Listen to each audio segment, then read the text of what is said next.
Amém, irmãos? Bom dia, aleluia. Bem-vindos à terceira mensagem da Conferência do Norte de Portugal. Amém. Aleluia. Hoje nós vamos desfrutar do tema A Suprema Grandeza do Seu Poder na Produção da Igreja. Amém. Ó Senhor Jesus. Vamos iniciar com Efésios 1:19. Efésios 1:19. E qual a suprema grandeza do seu poder para com os que cremos, segundo a eficácia da força do seu poder. Vamos ler juntos? Tem aqui? Tem, né? E qual a suprema grandeza do seu poder para com os que cremos, segundo a eficácia da força do seu poder. Amém. Para quem que é essa suprema grandeza do seu poder? Para quem que é? É? Fala assim, é para mim. De novo, para quem que é? Para mim. Aleluia. Para eu que creio ou para mim que creio? Como é que fala? Para quem crê. Para os que cremos. Amém. Aleluia. Então é isso aí, irmãos. Essa suprema grandeza do seu poder é para quem crê. Tem que crer, né? O irmão ali tem uma camiseta bonita. Fiquem em pé, por favor, né? Olha lá, a palavra-chave ali, irmãos. Fé. Fé. É isso aí, irmãos. É a fé. Obrigado, irmão. Obrigado. É a fé que aciona esse poder de Deus na nossa vida. Não é isso? Esse poder, ele primeiro exerceu em Cristo, que nem nós vimos ontem, versículo 20. Exerceu ele em Cristo, ressuscitando-o dentre os mortos. Então, esse poder, ele operou primeiro em Cristo, né?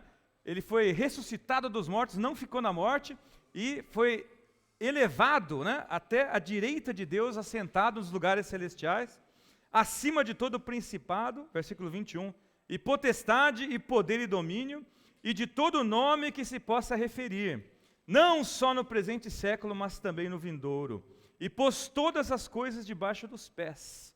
Então, irmãos, o Senhor Jesus, ele foi elevado acima de todas as coisas, né? Ele é um homem que está na glória, esse poder foi operado em Jesus, esse foi exercido em Cristo, não é isso? E uma parte desse poder foi que ele foi dado para a igreja. Amém. Aleluia!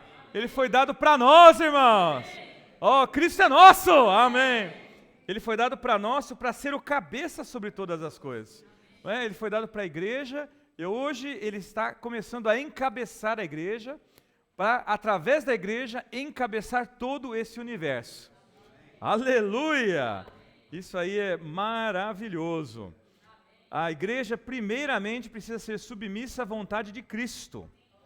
Quando a igreja se submeter, Deus poderá colocar todas as coisas sob o governo de Cristo.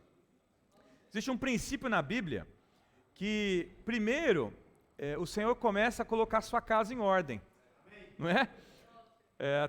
Até mesmo para quem quer servir na igreja, tem ali em 1 Timóteo 3, o que ele fala? Ele precisa primeiro governar bem a sua própria casa. Aí ele pode governar a igreja de Deus, né? Se a casa do irmão responsável é um caos, como é que ele vai cuidar da igreja de Deus, né? Ninguém vai acreditar que ele vai conseguir isso. Então, irmãos, as coisas começam na casa de Deus. 1 Pedro 4:17, vamos ler.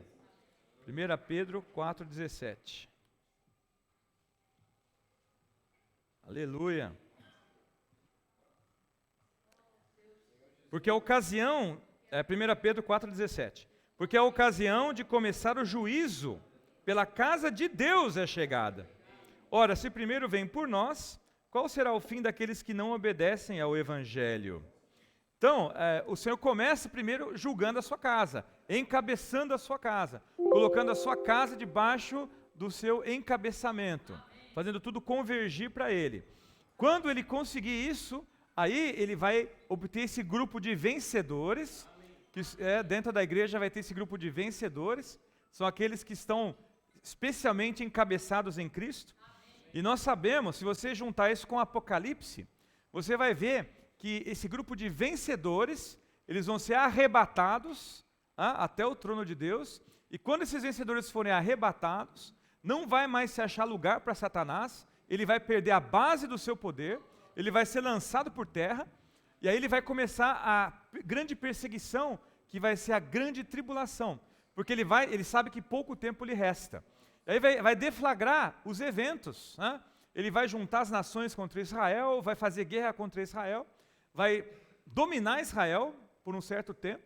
E aí no final, os judeus vão clamar pelo Senhor, né? Invocar o nome do Senhor Jesus, e aí o Senhor vai vir e pisar no Monte das Oliveiras, mas ele não vem sozinho, ele vem junto com um exército de montados em cavalos brancos, que são os próprios vencedores, e vem para pisar ali no Monte das Oliveiras, rachar aquele monte no meio, os judeus vão fugir, e ele vai destruir os exércitos de Satanás com o sopro da sua boca. Então virá o fim. Aí vai ser introduzido o reino milenar, a alegria, aquela festa, né? As bodas do Cordeiro. Então, irmãos, tudo isso, você vê, quem que deflagrou isso aí? Não foi a guerra na Ucrânia, não fica com tanto medo da guerra ali, né? Não foi nem a questão de construir o templo em Jerusalém. Não é isso que deflagra o início. O que começa as coisas a acontecer, irmãos, é quando você e eu estivermos prontos para ser arrebatados. Amém. Quando tiver um grupo de vencedores aqui, né, que estão vivendo tanto nos céus, né, que Deus fala assim, então vem para cá, né, já está aqui mesmo, né, vem para cá. Aí vai ser arrebatado esse grupo de vencedores, aí começa a desencadear o fim das coisas, né? Então, irmãos, por isso que é muito importante o que nós estamos fazendo hoje aqui na terra. A vida da igreja tem um valor essencial na economia de Deus. Não pense, puxa, mas é um pequeno rebanho, né? São poucos irmãos, talvez na sua cidade ainda tem menos irmãos ainda, né? Você está ali lutando Irmãos, o que você está fazendo é decisivo para a volta do Senhor. A posição que você está tomando, a vida que você está tomando, praticando a palavra do Senhor, aplicando as ferramentas, isso aí, irmãos, está apressando a volta do Senhor. E está preparando, né, esse grupo de pessoas que vai iniciar o fim dessa era. Ó Senhor Jesus! Isso é bom demais, né? Então isso começa pela casa de Deus. Vamos lá ler em 1 Coríntios. 1 Coríntios capítulo 15. Aleluia. Quando Deus encabeçar a igreja, Ele terá a base e os recursos para encabeçar todas as coisas em Cristo. Ele precisa encabeçar a igreja para ter essa base e os recursos para encabeçar todas as coisas em Cristo. 1 Coríntios 15, 24. Aleluia. Então virá o fim. Então virá o fim. Amém. Quando Ele entregar o reino ao Deus e Pai, quando houver destruído todo o principado, bem como toda potestade e poder. Porque convém que Ele reine, até que haja posto todos os inimigos debaixo dos pés. Olha que interessante, o versículo 24 fala que o fim virá, e claro, no fim Ele vai entregar o reino ao Deus e Pai, porque Ele vai ter destruído todo o principado e potestade. O versículo 25, ele explica como que Ele faz isso. Convém que Ele reine, até que haja posto todos os inimigos debaixo dos pés. Onde que Ele está fazendo isso e quando? É na igreja. Na igreja Ele está hoje reinando, amém? Lá fora eu não sei, mas aqui Ele reina, né? Aqui Jesus é o rei. Então Ele está reinando, e através do seu reinar na igreja, Ele está colocando todos os inimigos debaixo dos pés de Cristo. Quando isso acontecer, irmãos, aí Ele vai colocar os potestades, os principados e potestades, vai destruí-los, né? E aí tem o versículo 26, o último inimigo a ser destruído é a morte.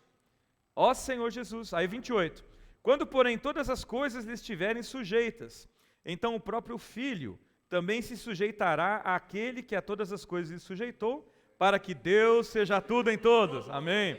Aí vai se cumprir aquela palavra, não é isso? Que é inclusive o logo da conferência, lá de Daniel capítulo 2, não é isso? Senhor Jesus, em Daniel capítulo 2, o rei da Babilônia, Nabucodonosor, teve aquele sonho, não é isso? E aí ele não entendia o sonho e tal, queria matar todos os sábios. Apareceu Daniel e Daniel deu a interpretação.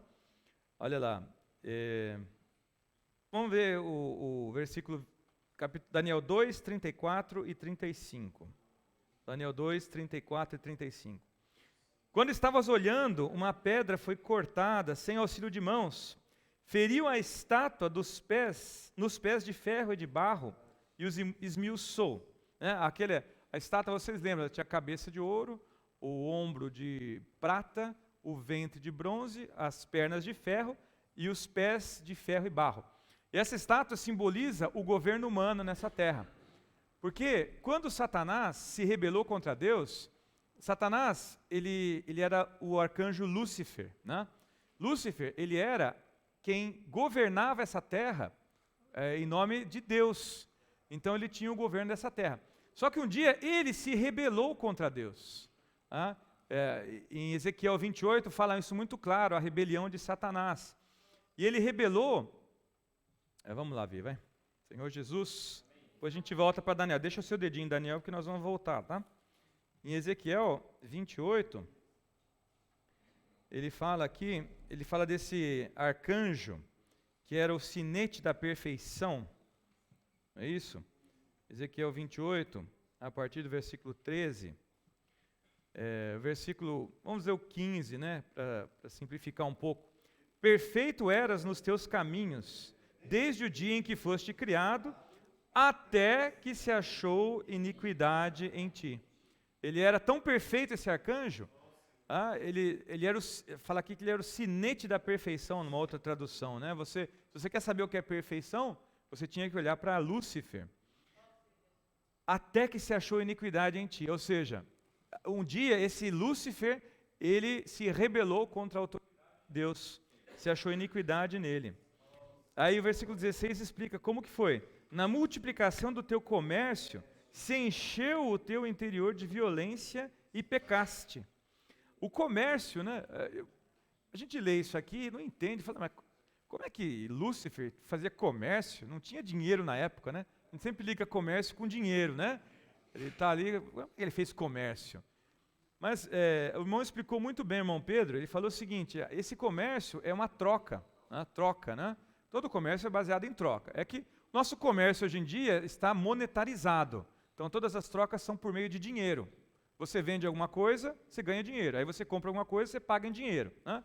Mas na verdade é a mesma coisa, você está trocando, né? Então o Lúcifer, ele começou a trocar fama, posição, influência. Como ele era o administrador dessa terra, ele começou a falar assim, olha, se você me obedecer, eu te dou um posto caprichado aqui. Né? Parece que hoje em dia já ouvimos essa história, né? Aquele negócio, você me obedece, eu te dou uma boa posição e tal.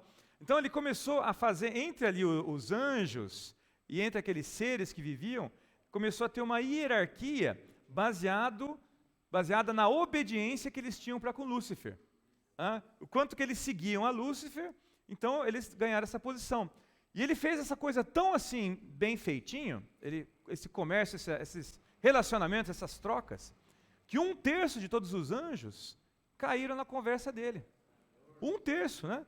Ele fez ali um negócio bem acertadinho, né? Aquela manipulação política. E quando ele se rebelou contra Deus, como é que aconteceu uma coisa dessa? Como é que um anjo vai se rebelar contra Deus?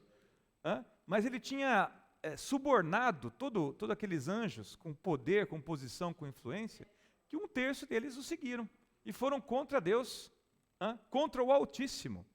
Não dá nem para entender isso, né? Mas, irmãos, essa foi a origem da queda de Satanás. Isso também encheu o seu interior de violência. O que é essa violência, né? A questão do comércio de influências é assim, eu chego em você, eu ofereço alguma coisa, se você fala sim, você vira meu amigo. Se você fala não, você é meu inimigo mortal. Não quero, né? Falou não, eu vou acabar com você. Então isso é violência. É isso? Se a pessoa aceita o suborno, é seu amigo. Se não aceita, você vai contra. Então, Até nós temos, né, alguns exemplos de irmãos do nosso meio que sofreram muito esse tipo de coisa, né? Às vezes em cargos de funcionarismo público ou alguma outra coisa, que não quiseram entrar nesse quadro de suborno e sofreram muito.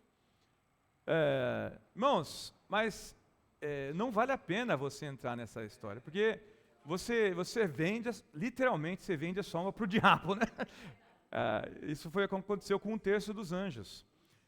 Então, a partir desse momento, nesse universo, nessa terra, nesse universo, apareceu uma autoridade clandestina, uma autoridade que tinha sido instituída por Deus, mas se desconectou de Deus. Mas ele continuou mantendo a administração que ele tinha. Né? Então, o que aconteceu? Aquele 1/3 dos anjos que estavam sobre eles continuaram seguindo a Satanás, né? Que era o Lúcifer. E nesse mundo foi introduzida essa autoridade clandestina, e essa autoridade clandestina vem até os dias de hoje. Pois foi introduzido o governo humano tem essa característica. Tem uma pessoa forte que começa a subjugar os outros e se torna o rei, não é isso? Se torna o rei, governa ali, e cobra os seus impostos e tal para fazer a máquina funcionar. E aí tem o rei vizinho que quer pegar um pedaço do terreno dele, vai lá e faz guerra. Então apareceram guerras, muitos rumores de guerras. Isso vem até hoje, irmãos, né? Você vê a confusão lá que a Rússia está causando para pegar um pedacinho de terra da Ucrânia, né? Por quê? Porque tem eles querem mais poder. Quem tem poder nunca está satisfeito. Quem tem influência nunca está satisfeito, quer mais, né? Quem tem dinheiro nunca está satisfeito, quer mais. Por isso que esse caminho, irmãos, não tem fim, não vai para esse caminho. Você nunca vai ficar satisfeito. Você fala assim, eu quero só um pouquinho mais de dinheiro, só um pouquinho mais. Mas você quer mais, você ganha mais um pouquinho, você quer um pocão, né? Aí você ganha esse pocão, você quer bastante, né? Irmãos, a alma do homem não consegue ser satisfeita com riqueza. Mesma coisa a fama. Os jovens gostam muito de Instagram, né? Tirar foto e tal, para aparecer. Olha, eu tenho 11 mil seguidores, não é isso? Eu tenho não sei quantos e tal. E o pessoal faz aí o negócio para ter 1 milhão de seguidores. E a fama gera dinheiro também, não é isso? É toda essa máquina aí, hoje em dia, ligada às mídias sociais, não é? Fama, prestígio, dinheiro. Irmãos, cuidado, né? Não entre na cilada do inimigo. Né? Ganhe o seu pão, trabalhe de acordo com a profissão que o Senhor te deu, mas sempre guarda o seu coração. Não deixe o seu coração se elevar. Não deixe o seu coração se distrair com as riquezas. Muitas vezes, alguns irmãos trabalham demais. Trabalham 1 emprego, 2 empregos, 3 empregos, né? Por quê? Porque precisa, claro, todo mundo precisa de mais dinheiro, todo mundo acha que precisa de mais dinheiro. Mas, irmãos, o Senhor nos deu uma ferramenta maravilhosa. Essa ferramenta se chama ofertas regulares. É uma ferramenta, irmãos. É uma ferramenta, isso ajuda muito a domar a sua cobiça. Se você oferta das primícias dos seus bens, né, como o irmão Glimório nos ajudou hoje, oferta ali do que o Senhor te deu, você dá para o Senhor. Irmãos, é uma coisa impressionante. Eu confesso para vocês, não me entenda errado, tá? Não é uma troca isso aqui. Mas quanto mais eu oferto, mais Deus me dá. Eu não estou pregando esse evangelho aqui, tá? Não me entendam mal. Não é assim, eu vou ofertar bastante para ganhar bastante e tal. Tem alguns grupos que pregam esse evangelho, a gente vê no que dá, né? São vidas destroçadas aí, irmãos que ficam muito chateados com Deus, com a liderança. Então nós não pregamos esse evangelho, tá? Mas isso é uma realidade na nossa vida. Quando nós ofertamos, o Senhor nos dá. O Senhor faz o restante render, né? Isso é uma coisa impressionante, irmãos. Experimente isso, né? Isso até falaram uma palavra muito interessante na conferência. Falaram assim, na palavra fala assim, não tentareis o Senhor seu Deus. Não fala isso? Só que tem um assunto que Deus fala explicitamente, provai-me nisso. é a questão das ofertas. Ele fala assim, provai-me nisso, diz o Senhor, se eu não abrir as janelas dos céus e vos abençoar com bênçãos sem medida. Então, dai e dar-se-vos-á. Pedi e achareis. Batei e abrir-se-vos-á. Então, irmãos, a oferta, né? Vamos regularizar as ofertas? Você vai ter bênção na sua vida. Na verdade, cara, tem um aspecto da expansão da obra que precisa de recursos, né? Bom, mas não é esse o objetivo principal. O objetivo é que você tenha uma vida espiritual saudável. E se você oferta, você vai ter, nessa questão das finanças, você vai ter uma vida saudável espiritual. Tá bom? E você não vai ter nenhuma, como é que fala isso? Você não vai dar nenhuma área para Satanás te atacar nessa questão. Se você alimenta a sua cobiça, você é uma presa fácil para Satanás. Amém? Muito bom. Então vamos lá. Então vamos voltar para Efésios. Não, peraí, eu estava em Daniel, né? Tem que voltar para Daniel primeiro. Ó Senhor Jesus. Então olha lá, Daniel capítulo 2. Tá, porque o Satanás, então, ele se rebelou e veio todo esse governo humano. Daí, quando Nabucodonosor teve o sonho, o Senhor mostrou o governo humano de Nabucodonosor até a volta do Senhor. Então ele falou, a cabeça de ouro é Babilônia, os braços de prata, o Império Medo-Persa, e assim vai, né? E aí chega nos 10 dedos, são os reinos que vão estar atuando na volta do Senhor. Tá? Então, só para você entender. Aí o que acontece? Tem uma pedra que foi cortada, voltando, Daniel 2:34. Uma pedra foi cortada sem auxílio de mãos, feriu a estátua nos pés de ferro e de barro e os esmiuçou. Por quê? Porque esses pés de ferro e barro que vão ser os reinos presentes na volta do Senhor. Então essa pedra vai atingir exatamente esses dedos. Não é isso? E vai esmiuçá-los. Aí o 35. Então foi juntamente esmiuçado o ferro, o barro, o bronze, a prata e o ouro. Então, de baixo para cima, vem esmiuçando toda aquela estátua, né? E tudo aquilo vira pó. Né? Olha lá. E os quais se fizeram como a palha das eiras do estio, e o vento os levou. Tem até um filme, O Vento Levou, né? Mas aqui, esse é o verdadeiro filme, O Vento Levou. E nele não viram mais vestígios. Sumiu tudo, né? Mas olha agora. Mas a pedra que feriu a estátua se tornou em grande montanha que encheu toda a terra. Amém? Então essa pedra, irmãos, que vai atingir essa estátua, parece, né, a gente não sabe o tamanho dessa pedra, mas acontece alguma coisa, que quando essa pedra fere a estátua, ela vai enchendo toda a terra. O que significa isso? Significa que Cristo e a igreja, né? A gente aprendeu agora que essa pedra é Cristo e a igreja. Quando Cristo e a igreja ferirem os reinos dessa terra, ou seja, quando que isso vai acontecer? Quando a igreja estiver plenamente debaixo do encabeçamento de Cristo. Aí, ela vai ser tão unida a Cristo, que ela vai poder, junto com Cristo, ferir os governos dessa terra, não por força nem por poder. Nós não vamos fazer isso tendo campanha política. Porque o reino do nosso Senhor não é desse mundo, não é isso? Por isso nós não nos envolvemos com política. Amém? Aqui tem muitos brasileiros, né? Acho que você está ligado aí, tem eleição hoje e tal.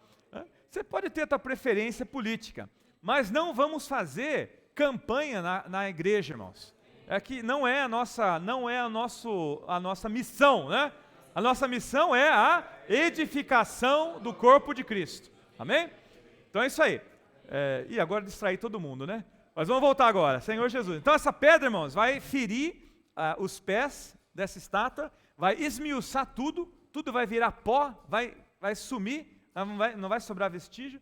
E aí essa pedra vai se tornar uma grande montanha que vai encher toda a terra. Então, irmãos, o que nós estamos fazendo hoje aqui na igreja tem um valor decisivo, né? Nós vamos, junto com Cristo, encher toda a terra. E aí voltamos para Efésios, capítulo 1, versículo 22, não é isso? Para ser o cabeça sobre todas as coisas, o deu à igreja, a qual é o seu corpo, a plenitude daquele que a tudo enche em todas as coisas. Ou seja, a igreja, ela é plenitude. Plenitude significa, como é que é a palavra lá? Pleuma, né? Não. Pleoma significa estar cheio até a tampa, estar cheio até não dar mais. Sabe quando você faz pipoca ali na panela, que ela enche até a tampa, né? E se puser demais até transborda, né? Aí você catar a pipoca da cozinha. Então, irmãos, a plenitude é isso aí, encheu até a tampa, saturou, né? Encheu de Cristo. Então a igreja, ela tem que ser enchida com Cristo, amém? Nós vamos deixar Cristo encher toda a nossa vida, toda a nossa família, o nosso viver conjugal, nosso viver familiar, nossa vida financeira, nossa vida de trabalho, nossa vida social, nossa reunião da igreja, a batalha espiritual, tudo tem que ser cheio do Senhor Jesus. Aí vai ter situações na sua vida que você começa a perceber que o Senhor quer ganhar uma parte da sua vida que você ainda está segurando. Isso acontece, né? Então, estou te segurando ali. Eu deixo o Senhor encher aqui, mas aqui não, né? É que nem aquela questão de Cristo fazer morada em nossos corações. Colossenses 3,16. Habite Cristo ricamente, não é isso? Então, esse habitar é fazer morada. Então, aqui Jesus, pode entrar na minha sala, deixei tudo arrumadinho, catei todas as coisas que estavam sujas, mas, pelo amor de Deus, não vem na minha cozinha, né? A cozinha está muito bagunçada, está muito cheia de coisas. Nem no meu quarto, pelo amor de Deus, né? Então, você restringe o Senhor a algumas áreas da sua vida. No começo está ok, tá? Quando você acabou de ganhar o Senhor, está ok. Mas, com o tempo, o Senhor Jesus não vai ficar satisfeito com isso. Por isso que nós estamos num processo de crescimento, amém? E aí acontece algumas situações na sua vida para dar uma chacoalhada, você não entende o que está acontecendo, meu Deus, né? É porque Jesus quer encher mais um cômodo da sua casa. Amém. Ele quer tomar mais um aspecto da sua vida. Aí, você tem que se render. Você tem que fazer a mesma coisa que você fez no dia da sua salvação. Senhor Jesus, eu creio em Ti, me entrego a Ti, toma conta da minha vida. Nós vamos fazer essa oração várias vezes, irmãos.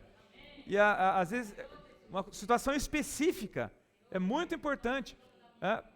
Para você mesmo é importante você reconhecer, Senhor, até agora o Senhor não era Senhor dessa parte da minha vida. Senhor, a partir de hoje eu quero que o Senhor seja o Senhor. Amém. O Senhor reine nessa parte da minha vida. Nós vimos, sexta-feira, a bênção do Filho é a redenção, que nós comemoramos hoje na ceia do Senhor, não é? A redenção pelo seu sangue, todos nós precisamos dela. Mas a redenção visa o encabeçamento de Cristo. Então o perdão dos pecados é para que o Senhor seja o cabeça. O perdão dos pecados não é para você ter uma carta livre para pecar de novo. Não é isso? Isso aí, a tradição, principalmente católica, nos influenciou forte nisso. Eu pequei, eu vou ali, me confesso com o padre, tenho a absolução, absolvição, e aí estou livre para pecar de novo. É isso? É assim que a coisa funciona na religião. Mas não é assim que Deus propôs.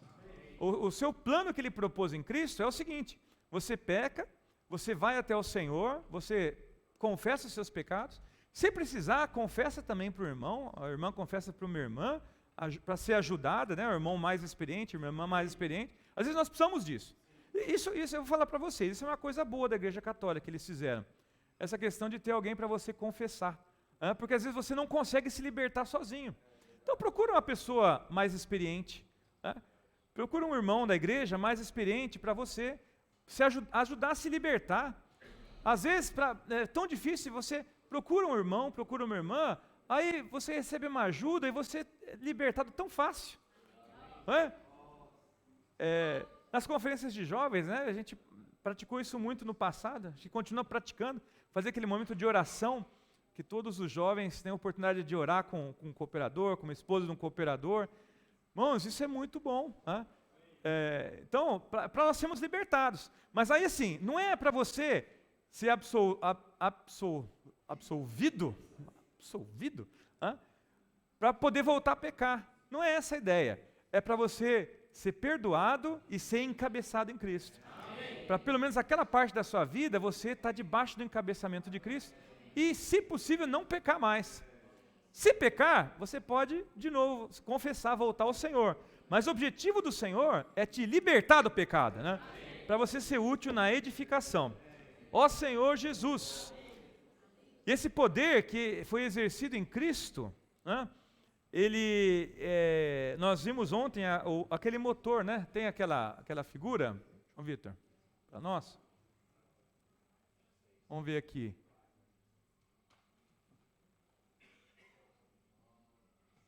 Que é a suprema grandeza do seu poder para com os que cremos, segundo a eficácia da força do seu poder. Ele está brigando ali com a técnica ainda, quando aparecer, a gente vê isso aí. Então, nós vimos que tem o poder que tem no combustível, que é transformado pelo motor em força, o poder vira uma força que você vai poder usar, e quando você coloca o carro para andar, é uma eficácia, que faz ali um trabalho, você se movimenta de A até B, através da eficácia da força do seu poder.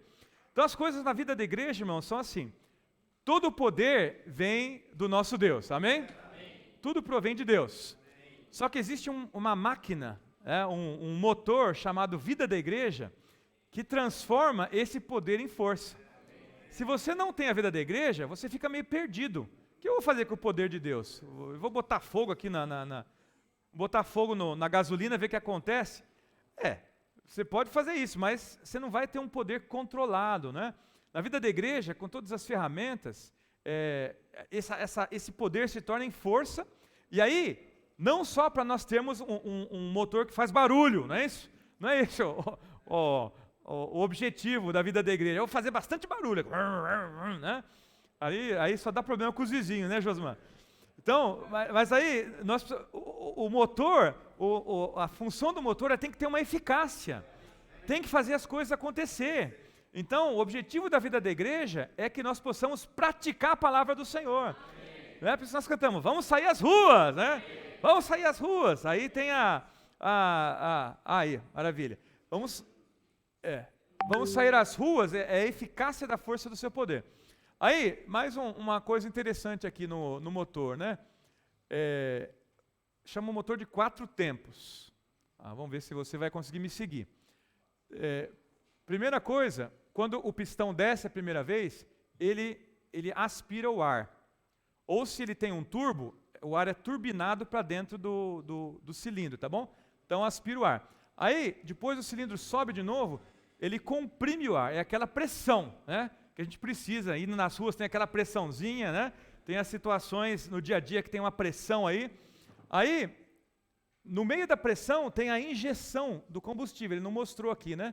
Mas ele está injetando o combustível, e quando chega lá em cima, a vela de ignição dá aquela centelha e causa a explosão. Aí ele desce, e é aqui que ele faz o trabalho, quando tem a explosão. Aí de novo ele vai para cima para expulsar o gás velho, para dar a entrada ao gás novo. E aí vai repetindo, todo o tempo, é isso que acontece no seu motor. Por que eu quis mostrar isso aqui? Irmãos, nós precisamos ter o nosso momento de expulsão de gases velhos. Quando nós invocamos o nome do Senhor, né? Tem esse ó, né? Por que a gente fala ó? É para expulsar os gases velhos, né? Ó! Senhor Jesus! Senhor Jesus, você já está colocando o ar para dentro, né? Então, ó Senhor Jesus! Ó Senhor Jesus! Ó. Então você coloca o gás velho para fora, aspira gás novo. A gente chega às vezes na reunião meio sem saber de onde novo está acontecendo. Primeiro você precisa expulsar os gases velhos, né? Precisa deixar as coisas velhas para trás, aspirar coisas novas. Aí vem a injeção do combustível, que é a palavra de Deus, né? Aí a palavra de Deus se mistura com o Espírito, que é o ar, né? Quando injetou o ar ali, vem a palavra, né?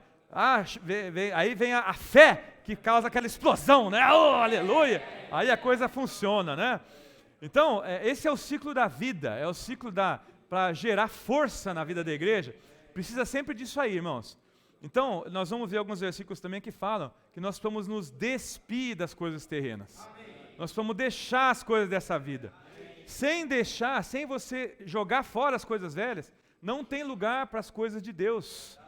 Então, esse ciclo nós estamos sempre na nossa vida. Deixa as coisas velhas, recebe coisas novas. recebe palavra, crê, explosão. Aí de novo, despide coisas velhas, receber a vida de Deus, receber a palavra, fé, explosão, né? Aí você vai, e vai indo, né? Aí tem um outro aspecto, o motor geralmente não tem um cilindro só, né? Tem 3, geralmente tem 4, né? Por que isso? Porque um cilindro só, irmãos, você não consegue pegar direito no tranco, né? Você precisa dos outros irmãos. Você tem que estar junto com os outros irmãos ali. Aí um da partida, pum, né? Aí você vai, aí começa a mexer a coisa, né? Aí tem aquele girabrequim, né? Que une os cilindros. Então, irmãos, que bom que nós estamos junto com os irmãos. Nós precisamos da ajuda uns dos outros. Às vezes você não está conseguindo direito se despojar das coisas velhas, mas o irmão já está pegando fogo, então aí te ajuda a colocar para fora. Aí você fala, mas eu não tenho força para me despojar das coisas velhas. Vai para o CEAP, né? Vai para o CEAP. Aí ajuda ali, você entra ali com aqueles irmãos ali, já estão tudo ali pulando, né? Que nem aqueles... Aí entra junto ali e começa. No começo você não vai saber o que está acontecendo, mas se joga na corrente do Espírito. Vai junto, irmãos. O importante é você tá praticando isso aí. E eu queria falar mais uma coisa, irmãos. Nós cantamos um hino e tem muito certo esse hino. Fala assim, como é que é? A força brota dentro de nós. Não, cresce, né? A força cresce dentro de nós. Então, as coisas de Deus, elas não acontecem fora de você. Fala assim, mas é um movimento ali, o irmão está me empurrando. Não, ninguém está te empurrando, não. Nós queremos te ajudar a despertar a força que está dentro de você. Amém. Na verdade, está tudo já instalado no seu espírito. Você recebe a palavra, você recebe o ar que vem, que é o Senhor, você crê. Isso aí está dentro de você, irmãos. Todo esse potencial está dentro do seu espírito. Basta você crer. Então, não é nada externo, é você despertar essa força que está dentro de você. Nós também cantamos no hino, né? O leão, solte o leão que está dentro de você. Na verdade, tem um leão no seu espírito. Temos um leão em nosso espírito. Essa só o Grimaldi conhece, né? Nós temos um leão dentro de nós, irmão, nós temos que soltar. Temos que deixar ele sair. Mas eu sou tão tímido. Então, de novo, né? Vai para o CEAP, vai junto com os leõezinhos, né? Se você é um gatinho, vai aprender a ser leão, né? Vai sair junto com os irmãos. Ou sai com os coportores, né? Acho que aqui no Porto vai ter um grupo de coportores fixos agora, né? Cadê o Josmar? O Josmar não está aí, né? Mas é isso aí, né? Então, se você tá meio assim devagar, se junta aos coportores. Separa uma tarde da sua semana, ou uma hora que seja, e vai sair junto com os irmãos. Vai para a rua, vai praticar, né? Vai aprender a soltar esse leão. Você vai ver, você vai voltar doido, né? Louco, né?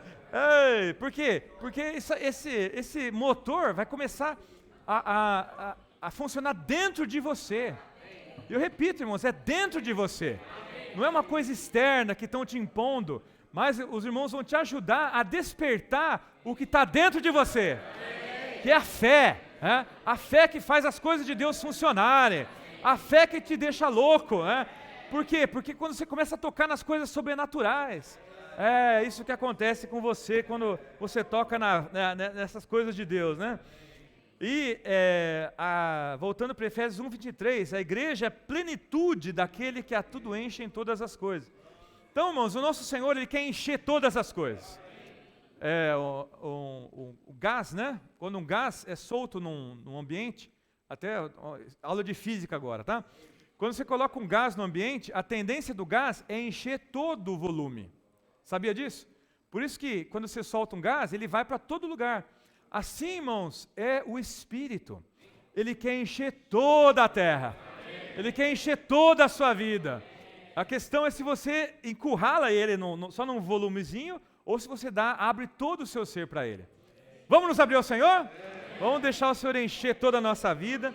Enche tudo e em todas as coisas. É isso que o Senhor quer, né?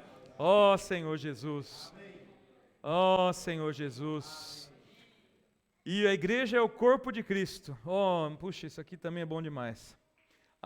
O corpo de Cristo, em 1 Coríntios 12... É isso, 1 Coríntios capítulo 12, versículo 12. Ó Senhor Jesus. 1 Coríntios 12, 12. Porque assim como o corpo é um e tem muitos membros, e todos os membros, sendo muitos, constituem um só corpo, assim também é a igreja. A gente já pensa assim, né?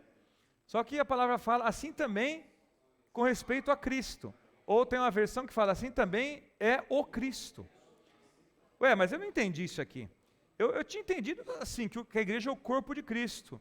Né? Cristo é o cabeça, nós somos os membros, cada membro tem a sua função, até aí tudo bem, né? Todos os membros, sendo muitos, constituem um só corpo. Assim também é Cristo. Quer dizer o seguinte, irmãos, Cristo não é só o cabeça, Cristo também é todo o corpo. Aleluia! Você é um membro de Cristo.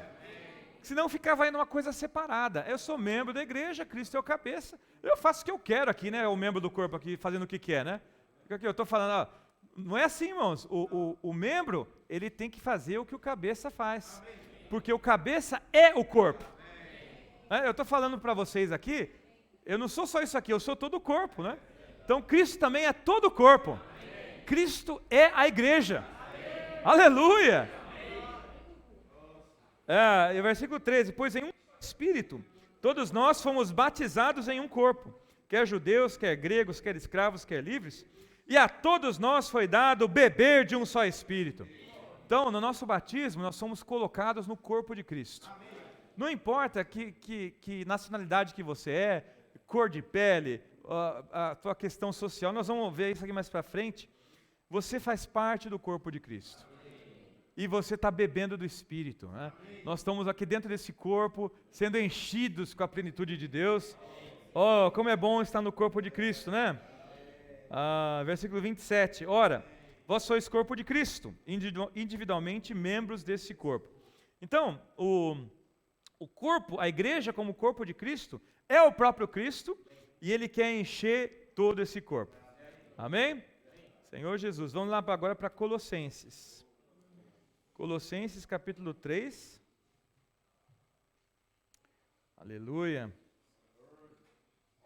Colossenses 3, 1, portanto, se fostes ressuscitados juntamente com Cristo, bom, isso aqui é outra coisa, irmãos, quando você está no corpo de Cristo, você foi ressuscitado junto com Ele.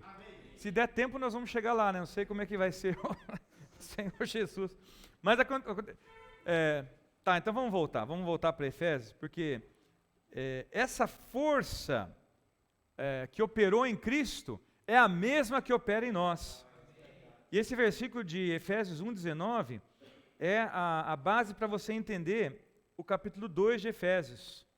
Porque se você for ver lá em Efésios 2, olha lá o versículo 6, Efésios 2, 6. E juntamente com Ele nos ressuscitou, e nos fez assentar nos lugares celestiais em Cristo Jesus. Ou seja, esse versículo de Efésios 2:6 é uma cópia de Efésios 1:20. Efésios 1:20 fala que Jesus ressuscitou e foi assentado aos lugares celestiais. Efésios 2:6 fala que Ele nos ressuscitou e nos fez assentar nos lugares celestiais, mas em Cristo. Ou seja, o que aconteceu com Cristo, aconteceu também com você e comigo. Nós todos fomos ressuscitados junto com Ele. E nós fomos assentados nos lugares celestiais. Só que acontece assim, irmãos, a nossa situação, ou seja, o mesmo poder que operou em Cristo, opera também em nós. Olha que coisa maravilhosa, é o mesmo poder. Só que nós estávamos numa situação muito pior que Cristo.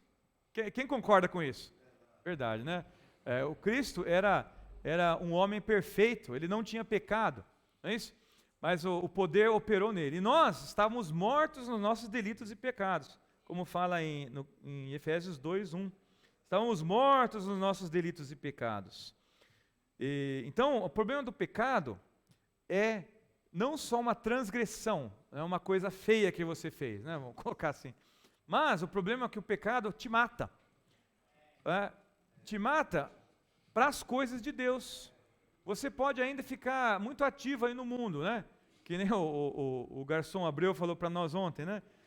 Não precisa orar por saúde, porque saúde eu tenho tanto que eu estou até acabando com ela, né? Então, esse aí é o curso desse mundo. O pecado primeiro mata as pessoas para Deus, cara, e por fim mata também o corpo, né? Porque você vai caindo em tanta coisa aí que você, muitas vezes, infelizmente, nem tem volta, não é isso? Quem envolve droga e tudo. Mesmo prostituição, né, irmãos? Essas coisas aí, adultério, isso estraga você para uma vida conjugal normal. Então, jovens, não entre nisso, tá? Guarde a sua vida para você poder ter uma vida conjugal saudável. Então, não deixa o pecado... Aqui, ó, deixa eu ver se eu acho essa frase aqui que o irmão Pedro falou. Ó Senhor Jesus. Está lá embaixo, né? Ó Senhor Jesus. Aqui, ó, o resultado da sedução. Porque começa com a sedução de Satanás. Ele vem te seduzir com a questão da fama, do dinheiro, lembra? Do prazer e tal. Então, o resultado da sedução é pecado e ofensa. O resultado do pecado e ofensa é a morte. O resultado da morte é a desobediência. Eu ouvi essa frase e falei, peraí, você está morto, como é que você vai ser desobediente? É porque a morte é espiritual. Você está morto para Deus. E aí você começa a desobedecer, principalmente os profetas que Deus manda. Porque você morreu. Aí você começa a falar bobagem, né? Começa a desobedecer. Então, é um ciclo, irmãos. É uma máquina satânica isso aí. É o contrário do motor que nós vimos aí. Se você entra nessa onda aí do pecado, aí a morte, aí vem a desobediência, fica difícil sair, porque uma coisa vai gerando a outra, né?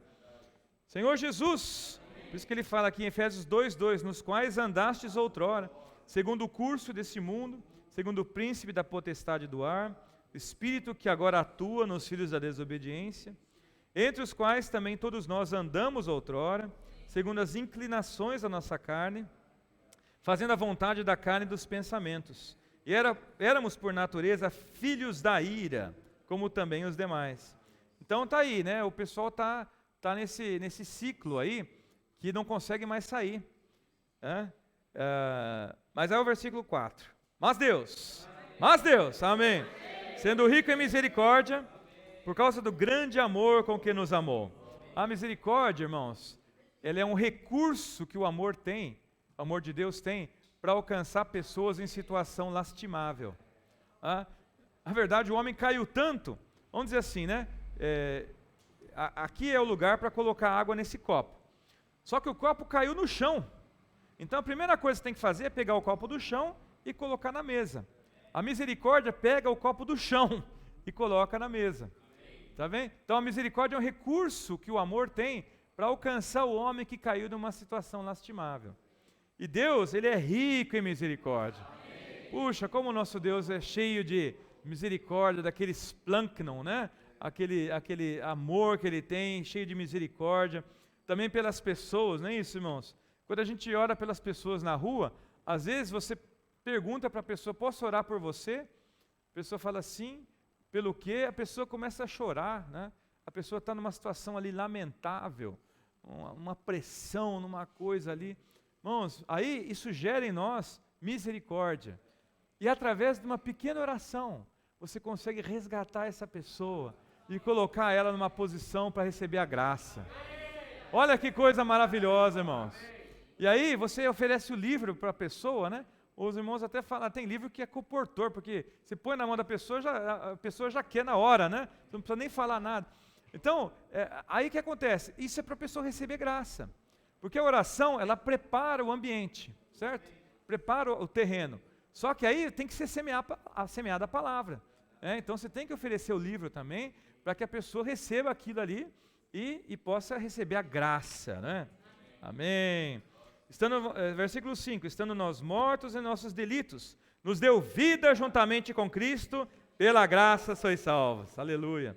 Então, depois que a misericórdia nos colocou na posição adequada, nós recebemos graça. Aí vem graça sobre graça, né? Aí vem o versículo 6, que eu já li para vocês. Juntamente com Ele nos ressuscitou, nos fez assentar nos lugares celestiais em Cristo Jesus, para mostrar nos séculos vindouros a suprema riqueza da sua graça, em bondade para conosco em Cristo Jesus. Porque pela graça sois salvos, mediante a fé, isso não vem de vós, é dom de Deus, não de obras, para que ninguém se glorie. É isso? Então, a obra que o Senhor faz em nós, um dia Ele vai mostrar, né, a suprema riqueza da sua graça em nós. Amém. Aleluia! Hoje, ele mostra isso em Cristo, né?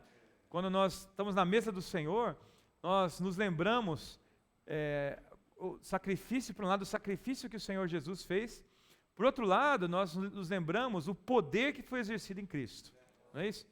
E aí quando nós estamos cantando na reunião da igreja, nós vemos o poder que está operando em nós, né? É o mesmo poder, irmãos, é o mesmo poder. Ele está agora, foi transmitido, né, para a sua igreja, graças ao Senhor. Bom, e aí vamos ver ainda a questão em Colossenses 3, que eu estava lendo para vocês, que é para a gente ver essa questão dele encher todas as coisas. Portanto, se fostes Colossenses 3:1. Portanto, se fostes ressuscitados juntamente com Cristo, buscai as coisas lá do alto, onde Cristo vive, assentado à direita de Deus. Pensai nas coisas lá do alto, não nas que são aqui da terra. Então, irmãos, essa aí é o nosso exercício diário, né?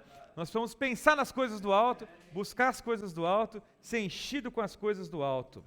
Porque morrestes e a vossa vida está oculta juntamente com Cristo em Deus. Quando Cristo, que é a nossa vida, se manifestar, então vós também sereis manifestados com Ele em glória. Quando a pedra aparecer, você vai estar unido a essa pedra, né? Você vai ser manifestado junto com Ele em glória. Amém. Aí vem um versículo que parece que você está lá no céu e de repente, pof, vem aqui para a terra, né? Versículo 5. Fazeis, pois, morrer a vossa natureza terrena. Prostituição, impureza, paixão lasciva, desejo maligno e avareza, que é idolatria. Avareza que não nos deixa ofertar, né? É idolatria, o teu Deus real é o dinheiro, né? Porque essas coisas é que vem a ira de Deus sobre os filhos da desobediência. Ora, nessas mesmas coisas andastes vós também no outro tempo, quando vivíeis nelas. Agora, porém, olha o chamado para você, meu irmão, para você, minha irmã. Agora, porém, despojai-vos. Despojai-vos. Então, lembra lá do pistão que tem que jogar fora o ar velho, né? Despojai-vos. A nossa vida cristã é uma vida de nos despojar. Não fica juntando roupa velha, né? Você vê aqueles mendigos na rua com aquela roupa fedida, né? É aquilo lá, irmãos. Aquilo lá é a sua vida velha. Tira aquilo lá, irmão. Tira aquela roupa, toma um banho, né? Põe uma roupa cheirosinha, ó Senhor Jesus. Despojai-vos igualmente de tudo isso: ira, indignação, maldade, maledicência, linguagem obscena do vosso falar. Não mentais uns aos outros, uma vez que vos despistes do velho homem com os seus feitos. Não fica carregando o velho homem, ele é muito fedido, não vale a pena, é uma roupa velha, né? Tá sem lavar. Vamos nos despir do velho homem? Amém. Vamos tirar essa roupa velha, né? E vos revestistes do novo homem. Amém. Tem uma roupa nova para você, aleluia, que se refaz para o pleno conhecimento, né? Segundo a imagem daquele que o criou, no qual não pode haver grego nem judeu, circuncisão nem incircuncisão, bárbaro, cita, escravo, livre, porém Cristo é tudo e em todos. Amém. Então, irmãos, o novo homem, olha só que coisa maravilhosa, né? Não tem grego nem judeu, que era uma situação difícil na época ali. O judeu era muito religioso. O grego, ele tinha aquele monte de deuses, né? E era filosófico e tal. Então, na igreja tinha esse tipo de gente aí, grego, judeu, circuncisão, incircuncisão, bárbaro, cita. Imagina, na reunião da igreja, tinha uns bárbaros, né? Chegava lá o bárbaro, não sei como, né? Acho que no dia de hoje é o cara tatuado, né? Deixa entrar, deixa viver a vida da igreja, né? Bárbaro, cita, escravo e livre, né? O escravo, ele estava na posição inferior na sociedade. Ele não era dono nem dele mesmo, né? Graças a Deus não tem hoje escravidão mais na nossa sociedade. Mas imagina na igreja, irmãos, tinha um escravo que era uma posição bem inferior. E o livre era quem mandava no escravo.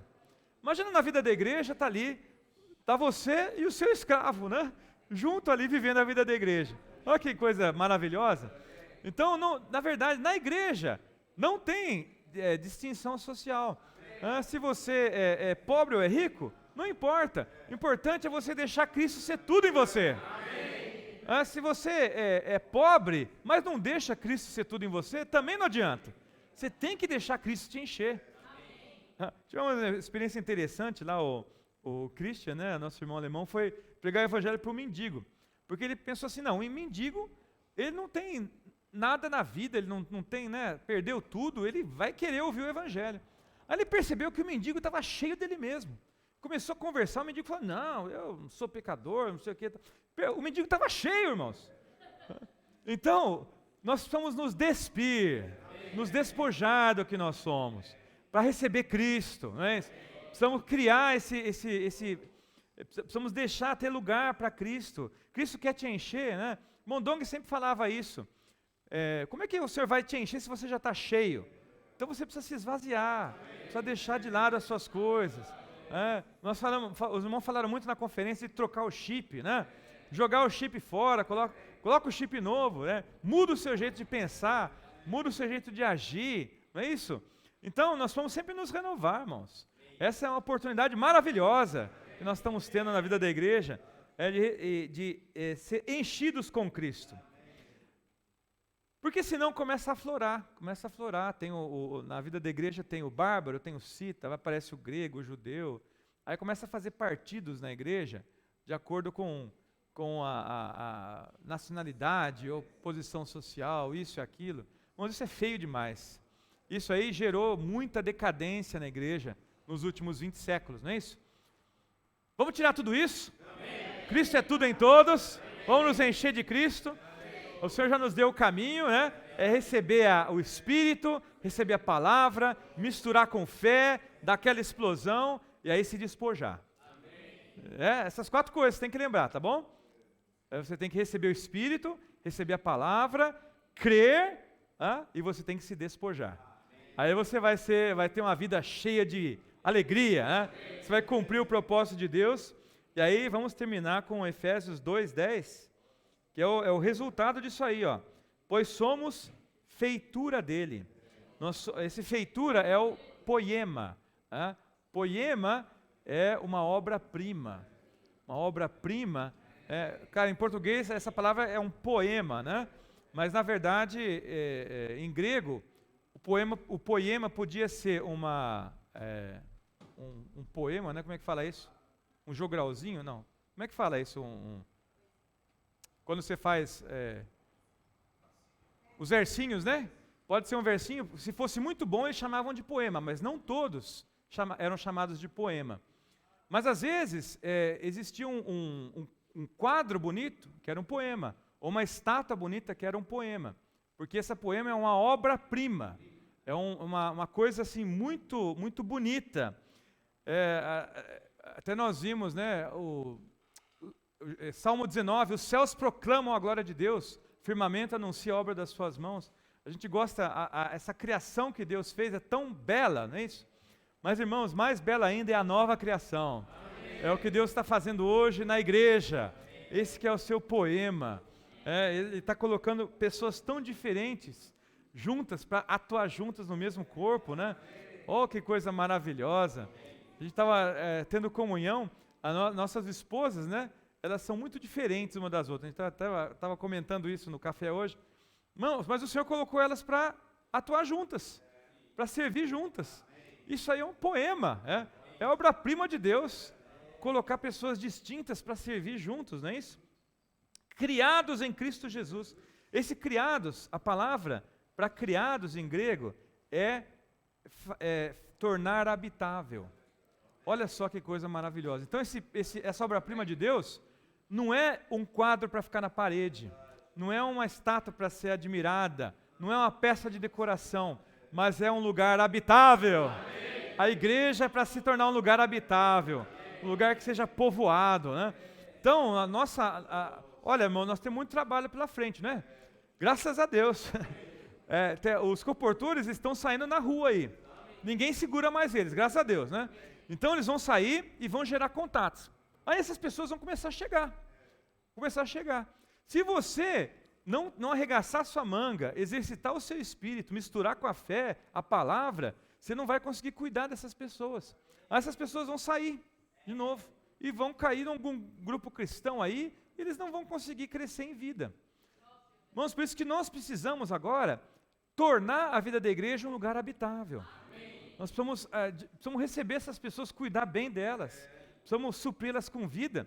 E outra coisa que o irmão Pedro tem falado, desde o começo, tem que colocar os irmãos novos para funcionar, colocar para trabalhar. Não pensa assim, não, primeiro precisa ler 10 livros, precisa ser constituído da verdade. Esse é o nosso pensamento velho, né? Precisa constituído da verdade e tal, participar de pelo menos 4 conferências e tal. Não, esquece isso. Coloca os irmãos novos para trabalhar. Vamos fazer aí uma rede de irmãs conectadas, já vai saindo, coloca as irmãs novas para liderar também, né? Ai meu Deus, mas pode, o irmão novo pode liderar? Pode, põe para fazer. Você ajuda, né? Ajuda o irmão, ajuda a irmã. Vamos colocar os irmãos para funcionar. Porque quando você funciona, é legal, né? Quando você funciona, você aumenta a velocidade do motor. Pá, pá, pá, pá, pá, pá. Aí você precisa de mais combustível, mais palavra. Não é? Quando você está saindo, quanto mais você exercita, mais combustível você precisa. Mais você precisa se despojar também. É muito interessante os testemunhos dos comportores, né? Que eles falam que durante o dia, eles percebem que eles precisam se arrepender. Por que isso? Porque, irmãos, quanto mais a coisa funciona, mais você precisa se despojar também. Você acelera o processo. Amém? Vamos pisar no acelerador? Amém. Vamos acelerar, né? Aí a coisa vai funcionar, irmãos, e você vai crescer mais rápido. Mas voltando aí, então vamos colocar os irmãos novos para funcionar. Eu acho que o Senhor vai nos dar ainda nas próximas semanas e meses muitas ferramentas para incluir ainda mais os irmãos novos. Não tenha medo, tá? Vai acontecer uma coisinha ou outra estranha, não tem problema. Jesus é o Senhor, o amor cobre multidão de pecados. É melhor erro de irmãos novos do que irmãos velhos que não fazem nada, não é verdade? Vamos deixar os irmãos novos fazer, vamos fazer a igreja funcionar aí, né? Aí a igreja vai ser cheia de alegria, cheia de poder, cheia de riquezas, cheia de calor, né? Cheia de eficácia, e vai se tornar um lugar habitável para o nosso Deus. Jesus é o Senhor, amém. Amém. Aleluia.